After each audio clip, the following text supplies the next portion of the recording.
Hi guys, it's Beth. Welcome back to my channel, and today I just wanted to share with you some fall or just some small gifts that I made using this fall pad pumpkin spice. Some of them aren't necessarily fall related, some are. But I just wanted to share with you some of the projects I had made, some of the gift projects I'd made, and then we're going to kind of make some together as well, just so you can see how I made them. Nothing overly difficult, but I'm working on the pumpkin spice pad this month for my fall theme, and this is from Recollections, or it's from CraftSmith at Michael's from 2016. So it's been around for a while, but some of the things that I have made so far, you've seen me make, or you've seen me share at other times, and I know I've had some questions on, so I just thought I would go ahead and share with you the ones I've already got done, and then we'll make some on camera together as well. So I made several, I don't know if I'm going to put hot cocoa in them, but they're my hot cocoa packets. I had these, and these were like some label cut aparts that were in the pad, and I decided to use, it was like pumpkin spice, everything nice, so I decided to use those together. And instead of hot cocoa, what I would love is if I could find some kind of like pumpkin spice latte or something pumpkin spiced theme that comes in packet form that you can mix with water, that I could include in here with some other goodies. If you know of anything, let me know what it is and where you've found it or where you've seen it. I haven't really done a search yet, so there may be stuff out there, but this was my first ones. And then I also did some with a darker plaid, and these, I used these labels, Cider Sippin' Warmth and So Cozy. I just kind of grouped those together.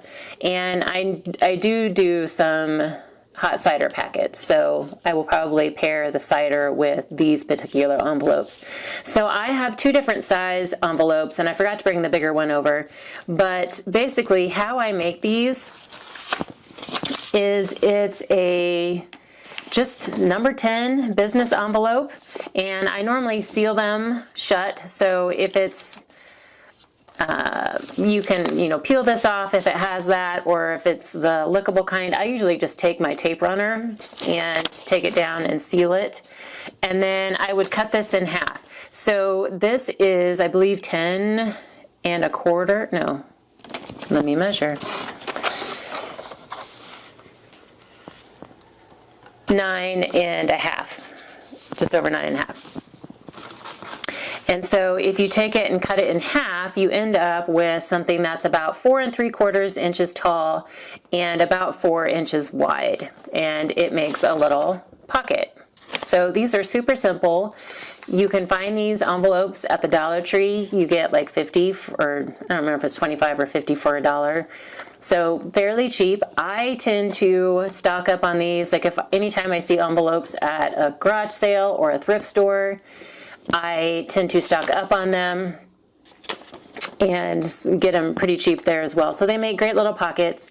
And one thing I like about the envelopes is if you have paper that's not super thick, like this paper in this pad, it's about medium weight.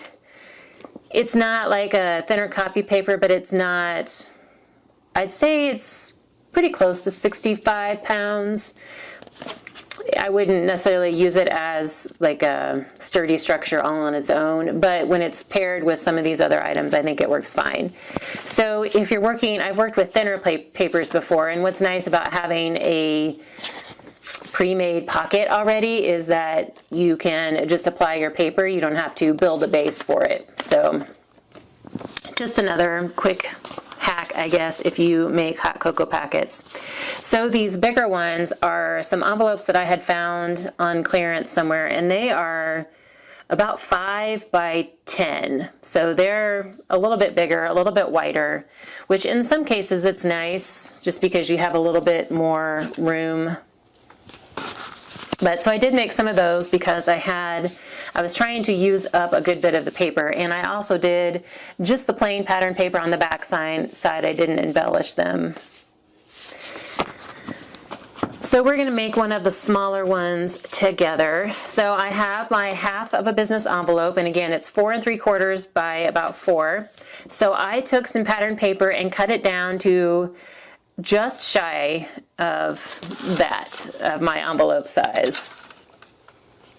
So it's 4.5 by like 3 7/8. So maybe the envelope itself is, 4 1/8 inch wide. So I did about 1/4 of an inch. Normally I go maybe 1/8 of an inch just so there's a smaller white border, but I think I only had a certain width, and so I was trying to make my height, the same, to leave the same amount of frame on either side. So trim your paper down, whatever your envelope is, trim your paper down to fit your envelope. Whether or not you want to cover the whole envelope, you can leave a border. I usually leave a little bit of a border. And then I have already put score tape on the back of mine to save some time. You could use wet glue. I tend to not use wet glue with the envelopes unless they're thicker. Like this is a pretty thin envelope, and wet glue can sometimes cause it to wrinkle a little bit. So I tend to not use the wet glue on the envelopes, but it's personal preference. You use what you have and what you prefer to use. So I have my envelope and I have the adhesive on the back of my pattern paper, and I'm just going to make sure it's centered and then burnish it down a little bit. And as far as decorating these, you can decorate them however you wish. I was trying to stick with what I had in my pad and try to create some of my own embellishments for it. And there were, again, I'm working with 2 of these pads. So there were 2 sheets of these like label cut aparts in each pad. So I had 4 sheets of them. And so I had a ton of these labels. I am really actually sick of these labels because I'm having to find different ways to use them. So I am just keeping this one pretty simple, and I just took these labels and grouped them together on some off-white paper and created a little, almost like a journal card type embellishment for the front of mine. So before I put my embellishment on though, I am going to take a hole punch. This is about 1 inch circle punch. You use whatever you have. Just the point of it is to just create a little notch in the top so that it's easier to get your packet or whatever goodies you have in the envelope out of there. So now I've also got score tape already on the back of my little embellishment here. And just peel that off, and these go together super quick. And if you're mass producing for a craft show or for fall or Halloween or Christmas gifts, they can go pretty quickly if you do them all at once. So that's simple. And now we have a little pocket, and we can put like some apple cider, or maybe a cinnamon stick, or I don't know. We'll have to see what I can find this fall. Sometimes I end up with something different in there every year. So that was project number 1. Project number 2 is going to be a wine bottle tag, and this is for Thanksgiving. So I have a piece of pattern paper from the pad, and I've already cut it down to 3 inches by 9 inches. And then just to be quick for video purposes, I've already gone ahead and punched, or not punched, but die cut a circle out of the top. And I tend to use, I think my circle is about 1 by 1 3/4 inches round. If you have a punch that can give you a little bit more room, where you can fit it and kind of center it, you could definitely use a circle punch. You can use a die, you could use a scallop die, whatever you have. I tend to just use a plain circle punch. So I have my 3 by 9 inch piece, and I'm going to score it at 2 7/8 from the top. And that just will allow it to kind of fold and hang down over the bottle. So then I have another strip of pattern paper, and it is a little too long. And so I want my pattern paper actually to be I want to leave a little bit of the scroll border. And so my paper is 2 7/8. Oh no, it's 2 3/4. So it's 1/4 inch shy from the sides of my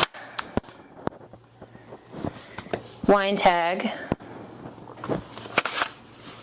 And I should have about 6 1/4 inches here. I do. I don't know why it's...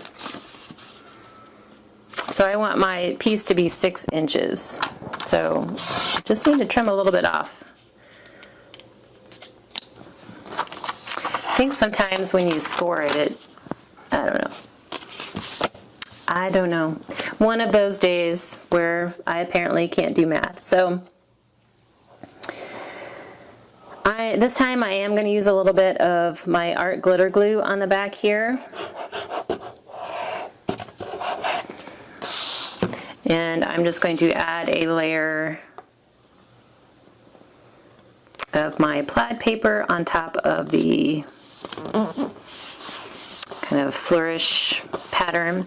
And a lot of times I'll just use solid cardstock, but again, I have 2 of these pads, so I am, at no loss of paper from these pads. So I just decided for once to go ahead and use some of the pattern paper for the actual tag, and then this layer kind of reinforces it. So I then have a punch that, or not a, well, oh my gosh, guys, today, I'm sorry, I apparently cannot speak. I stamped this image on some cardstock and then die cut it out with a circle. This is an older Stampin' Up set, and it's called Making Spirits Bright, and it's got like several different holidays, and so I went with the Thanksgiving one. But I just stamped it and then colored it up and then layered it on a brown circle cardstock base. And then this is the other half of it, so it says giving thanks that you're hosting instead of me. So I'm just going to kind of group these on here and then use my art glitter glue again to lay them down.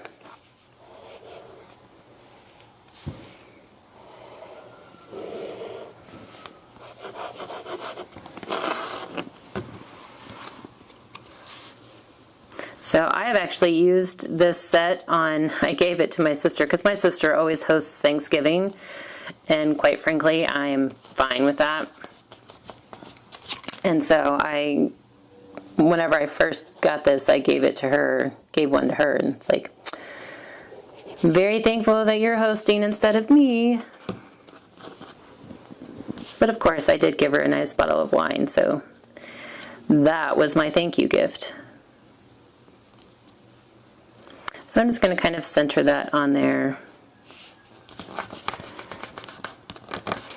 And there we go. This goes together quick and easy as well. So that was gift project number 2. Gift project number 3 is another easy one. And I made some bread wraps. So these are 1.5 by 12 inch strips. And if you, with the full 12 inches, it will wrap around a loaf of quick bread for sure.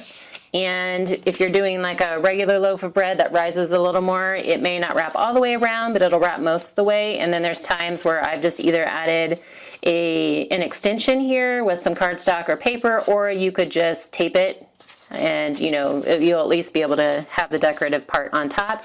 This also fits around quart and pint mason jars as well. So if you wanted to gift some fresh salsa to someone, or a bread in a jar, or soup in a jar, things like that, these will also fit on there. So I took a couple of the strips, like scrap strips that I had, cut them down to 1.5 inches, and then again, using some of those label cut aparts that I had. This one was so fresh, I really had no idea how else I would use that on a card or another project. So I figured these would be great for some bread wraps. And then I just took some of the pattern paper and cut some scallop circles, and then a smaller circle of different pattern paper just to help accent and help the colors pop a little bit. So not that this really needs any instruction, but I just thought we'd go ahead and make one of these on camera too. So again, I have a almost 12-inch strip. This one had a little tear on the end from when it came out of the pad, so this is probably just shy of 12 inches now. But then I have my scallop circle, my circle, and then my decoration. And again, you can decorate these with whatever. And this is a good weight for these. I would not do this with a thinner, like copy weight type, like pattern paper. You want something that still bends well, but something that will hold up. So this weight is actually pretty good for that. So I'm using my art glitter glue again and just putting some glue on the back side of my little pattern paper circle. Add that onto the kind of rust colored scallop circle that I have. And then for this, I'm just going to kind of add it. I'm not going all the way up to the top or the bottom, but I am going all the way over to the edges on the sides. And just trying to get a good amount of glue. And then I have to remember what my sides versus my top was. And then kind of center it on there vertically and horizontally. Hold that down. And then on this one, I'm going all the way to my top and bottom, but I'm not going all the way out to my outer edges, just to allow the wrap to bend. Like it would still bend, but then this, I don't know, I just kind of like it when the embellishment kind of stays straight and then everything else bends around it, underneath it. Personal preference. So, and I tend to make these for fall, for Christmas, and then I do make some general ones because I know there's times where I do gift bread throughout the year for other reasons as well. So that was another super quick project. And my last one, the last project I'm going to make is some notepads. So I took this, I had one full sheet of this pretty floral pattern left, and it has like little accents of rose gold on the leaves, and so I thought it was really pretty, and I wanted to actually make some notebooks with it just to kind of highlight or showcase that pretty paper. So I started out with these chunky notebooks where they've got, or there's the little notepads, and there's like 4, I think 5 that come in a pack. And Amber from Lyric Lover Crafts has a tutorial on these, and I will link that in the description box below. I did one just like hers, and then I did one where I left an extra pad in there. And so I like tweaked it just a little bit, but still, you know, there's chipboard in between each pad that separates each pad, and I did cover those with some pattern paper from my paper pad as well. And then Believe and Achieve, this is a sentiment that I had printed out from my silhouette and then backed it on some kind of orangish, pumpkin-y orange cardstock that matched the flowers here. And then, I don't know if you can tell, there's a little bit of rose gold washi tape that goes behind it. I just wanted to have a little accent of the rose gold on my embellishments as well. So I made 2 of those, and then I didn't have enough paper to make a third with you, but I did have enough paper to cover one of these sticky notes notepads from the Dollar Tree. And I have done a tutorial on these before, and I will link that down in the description box as well. But basically, I have a piece of pattern paper that's 5 1/8 by 8.5 inches, and then it will fit. Like these notepads are like right about 5 inches tall, and so it just fits. And this was like the exact size I had left. It was perfect. So I didn't even have to really trim it down much. So I'm going to take this piece and I'm going to score it 3 inches, 3 5/8. I'm going to need that out. So that's just past 3 1/2. And then 6 5/8, which is just past 6 1/2, and then 7 1/4. And I am going to trim off, like from the very top of the pad, there's that little kind of frayed edge. I am going to trim that off, so that's not on mine. And then you just want to fold it. And I'm not going to use my bone folder because I don't want the paper to tear. Sometimes when you score these, the gold foiling on there, it will kind of fray the paper. So here's our basic holder.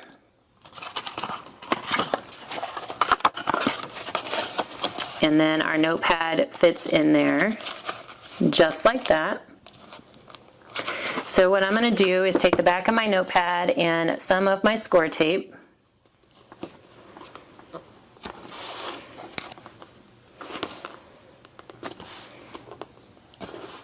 And just add the score tape to the back, and we're going to stick it right down on the notepad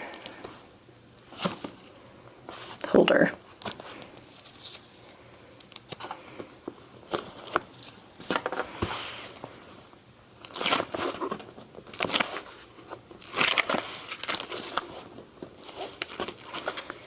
So the hardest part about this project is just making sure you get your notepad lined up in the right spot, like centered amid all of the top and bottom and amid all of your score lines.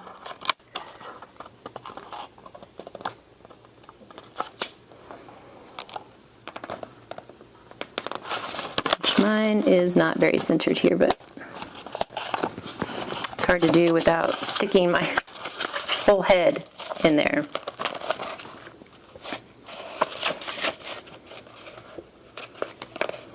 So that's kind of how the structure works. And then I took some more of those labels because I had what seemed like a million of them, grouped some together. And then I have a strip of paper from the pad, and it is just shy of 1.5 inches wide and by like 10 inches long. And so I'm just going to create a belly band. And to get my kind of form, I'm just going to gently wrap it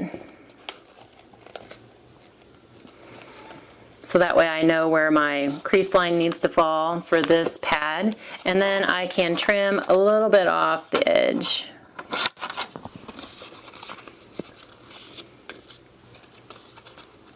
And so that's kind of be the shape of ours.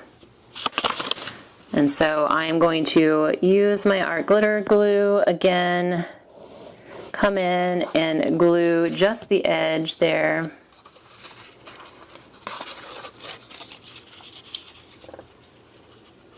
Because you want it to be snug enough that it's going to stay on, but tight enough, you know, that it will, or you want it to be snug enough that it'll stay on, but not so tight that it won't fit on your pad.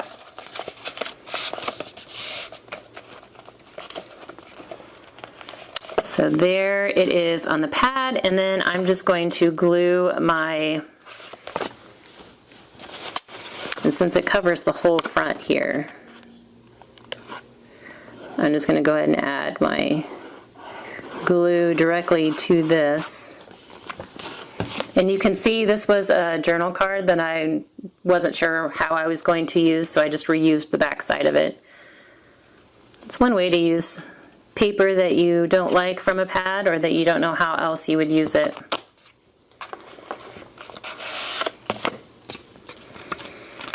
Take that off for a minute so that I can make sure it's on there good.